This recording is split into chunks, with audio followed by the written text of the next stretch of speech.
Hi అండి. ఈరోజు మనము టెట్ 2024లో first paper science and social explain చేస్తాము. 121 బిట్ వచ్చేసి కుట్టు యంత్రపు సూది యొక్క చలనం ఆవర్తన చలనం మాత్రమే. ఎందుకంటే ఆవర్తనం అంటే ఒక చోట నుంచి పైకి కిందికి కానీ ముందుకు వెనక్కి కానీ వెళ్ళేదాన్ని ఆవర్తన చలనం అంటారు. ఇంకోటి 122 శాస్త్రీయ భాషలో వీటిని సాధారణంగా ప్రవాహాలు అని అంటారు. దీనికి వచ్చేసి ఆప్షన్ 1 ద్రవ పదార్థాలు మరియు వాయు పదార్థాలు. ఎందుకంటే ద్రవం కిందికి పోస్తే ప్రవహిస్తుంది, వాయువు ప్రవహిస్తుంది, ఒక చోటు నుంచి ఇంకో చోటికి ప్రవహిస్తుంది కాబట్టి. నెక్స్ట్ 123 మంటను ఉత్పత్తి చేయుటకు అవసరం కాని కారకం వచ్చేసి ఖచ్చితంగా ఆక్సిజన్ అనేది ఉండాలి.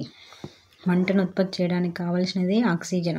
ఇంకోటి ఏంటంటే ఇంధనం అంటే అగ్గిపెట్టె లాంటిది. ఇంకోటి ఏదంటే ఉష్ణోగ్రత. ఇప్పుడు వర్షం పడినప్పుడు అగ్గిపెట్టె కూడా అంటుకోదు కదా, అందుకని ఉష్ణోగ్రత కూడా ఉండాలి, టెంపరేచర్ కూడా ఉండాలి. నైట్రోజన్ అనేది అవసరం లేదు మంటను ఉత్పత్తి చేయడానికి. ఓకే.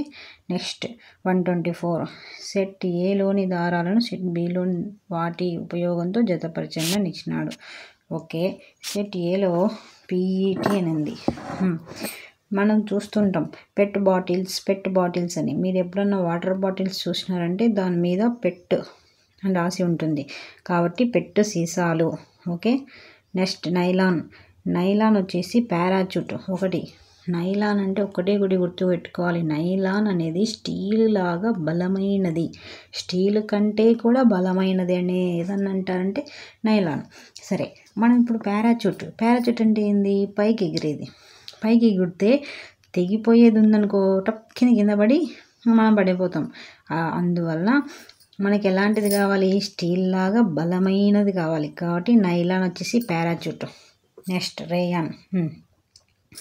రేయాన్ వచ్చేసి కార్పెట్. రేయాన్ అంటే ఏంటంటే ఇప్పుడు మనము వర్షాకాలంలో మనం గొడుగు పట్టుకుపోతుంది కదా, గొడుగు, అది కార్పెట్. రేయాన్ వచ్చేసి కార్పెట్ కప్పడం వల్ల కింద ఉండేవి నానిపోవు. పాలిస్టర్ అంటే మనం దుస్తుల మీద చూసుకుంటాం, ఫ్యాబ్రిక్ అని ఇచ్చి పాలిస్టర్ అని ఇస్తారు కాబట్టి పాలిస్టర్ వచ్చేసి దుస్తులు. ఓకే. నెక్స్ట్ 125 ఇది హరిత గృహ వాయువు కాదు. నీటి ఆవిరి అనేది ఇలా ఒక పొరలాగా ఏర్పడడం వల్ల నీటి ఆవిరి ఒక హరిత గృహ వాయువుగానే పనిచేస్తుంది. ఎందుకంటే నీటి ఆవిరి భూమి చుట్టూ ఒక పొరలాగా ఏర్పడడం వల్ల హరిత గృహం భూమి వేడెక్కడానికి కారణం అవుతుంది. కార్బన్ డైఆక్సైడ్ కూడా కారణమవుతుంది, మీథేన్ కూడా కారణమవుతుంది. మెయిన్గా కార్బన్ డైఆక్సైడ్, మీథేన్ అవుతాయి, నైట్రోజన్ అనేది కాదు. నైట్రోజన్ ఒకవేళ కారణం అయ్యింటే ఆల్రెడీ భూమి మీద 78% నైట్రోజన్ ఉంది. అసలు మనం బతికే వాళ్ళమా? అస్సలు బతకలేము కాబట్టి నైట్రోజన్ మంచిదే. ఓకే.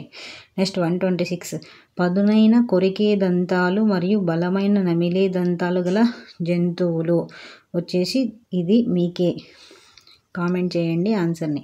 నెక్స్ట్ 127 పచ్చికలకు మరియు కాఫీ పంటలకు నీరు అందించుటకు ఉపయోగించే నీటిపారుదల విధానం. ఇది వచ్చేసి చిన్న గార్డెన్ మాదిరి, మన నడుముల వరకు ఉంటుంది. పచ్చిక బయళ్ళు అంటే ఏంటంటే ఒక గార్డెన్ లాగా. దీనికైతే స్ప్రింకర్ పెట్టినామంటే స్ప్రింకర్ ఒక నడుముల ఎత్తు వరకు ఉంటుంది. స్ప్రింకర్ అనేది ఇట్లా పైపు పెట్టి స్ప్రింకర్ నడుముల ఎత్తు వరకు ఉంటుంది. అదైతేనే పని జరుగుతుంది వీటికి. Next okay. బిందు సేద్యం ఎవరికి అంటే వరుస ఉంటాయి కదా చెట్లు, సీనా చెట్లు కానీ మామిడి చెట్లు కానీ అట్లా లైన్గా ఉండే చెట్లకైతే బిందు సేద్యం, అలాంటి వాటికి. ఓకే. నెక్స్ట్ పుప్పుస సిరకు సంబంధించి సరి అయిన వాక్యం ఏమిటి? పుప్పుస సిర, వినండి, బాగా వినండి, బిట్ ఎప్పటికి మర్చిపోవద్దు. సిర అంటే మామూలుగా అయితే చెడు, గుర్తెట్టుకో. సిర అంటే చెడు రక్తాన్ని తీసుకుపోయేది. ఓకే, కరెక్టే. కానీ ఎప్పుడైతే పుప్పుస అని వచ్చిందంటే ముందర చెప్పండి, పుప్పుస అని వచ్చిందంటే అది ఆపోజిట్.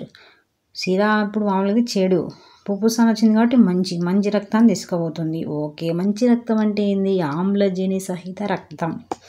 ఓకే. మంచి రక్తం అంటే ఏంది? ఆమ్లజని సహిత రక్తం. ఓకే. ఆమ్లజని సహిత రక్తాన్ని పుపుస సిరలు ఎక్కడి నుంచి తీసుకుపోతాయి? సి ఉంది కాబట్టి శరీర భాగాల నుంచి గుండెకు. పుపుస అని వచ్చిందంటే ఖచ్చితంగా ఊపిరితిత్తులు. పుపుస అనేది ఎక్కడ ఉంటుంది? ఊపిరితిత్తుల్లో ఉంటుంది కాబట్టి ఊపిరితిత్తుల నుంచి శరీర భాగాలకు నుంచి గుండెకు అన్నారు కాబట్టి ఆమ్లజని సహిత రక్తాన్ని గుండెకు చేర్చితం. ఓకే.